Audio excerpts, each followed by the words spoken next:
Hello guys, কেমন আছো সবাই? আমি তো খুব ভালো আছি।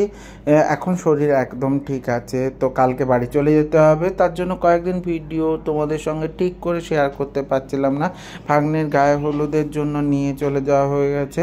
তো তো তেল হয়ে গেছে, তো তেলের অনুষ্ঠান হওয়ার পর হলুদের অনুষ্ঠানের জন্য আমরা ছাদে চলে গেছি। ছাদে যাওয়ার পর ওর হলুদ লাগিয়ে দেওয়া হচ্ছে গায়ে। তো ওর বড় বৌদি, মানে আমাদের বড় বৌমা গায়ে হলুদ লাগিয়ে দিয়েছে প্রথমে। পেছনে দেখো আমার দিদিও আছে, মৌলিও চলে গেছে, আরও সব বৌদিরা চলে গেছে।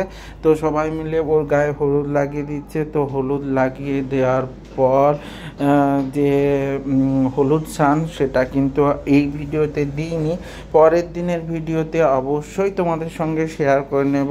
তো হলুদ নিয়ে ওরা যা করছিল, ওকে মাখিয়ে দেওয়ার পর সবাই মিলে হলুদ নিয়ে খেলা শুরু করে দিয়েছিল। তো ফটোগ্রাফারদের তো এই সময় পোয়াবারও বলতেই পারো। ফটোগ্রাফাররা বিভিন্ন অ্যাঙ্গেল থেকে বিভিন্নভাবে ভিডিও এবং ফটো তুলে নিচ্ছিল।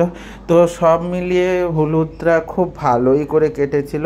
তো ওরা সবাই নতুনই ছিল, কারণ ওখানে তো মানে এরা কেউ দুর্গাপুরে থাকে না, এরা সবাই মেদিনীপুর থেকে এসেছিলো, কারণ জামাইবাবু এখানে বাড়ি করেছে, কিন্তু জামাইবাবু আমাদের ওখানকারই। তো সবাই ওখান থেকে এসেছিলো, সবাই ভাগ্নেকে হলুদ মাখিয়ে দিচ্ছে। দেখো কেমন একদম হলুদে হলুদে ভর্তি করে দিয়েছে। তো এই দিনটা সবারই মনে থাকে।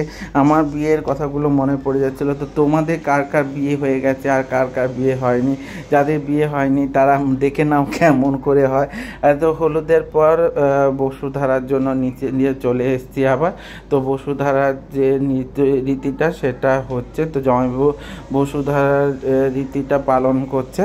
তো এইভাবেই বসুধারা হয়। তো তোমরা একটু দেখে নাও, তো কার কীরকম হয় সেটা বলে দিও।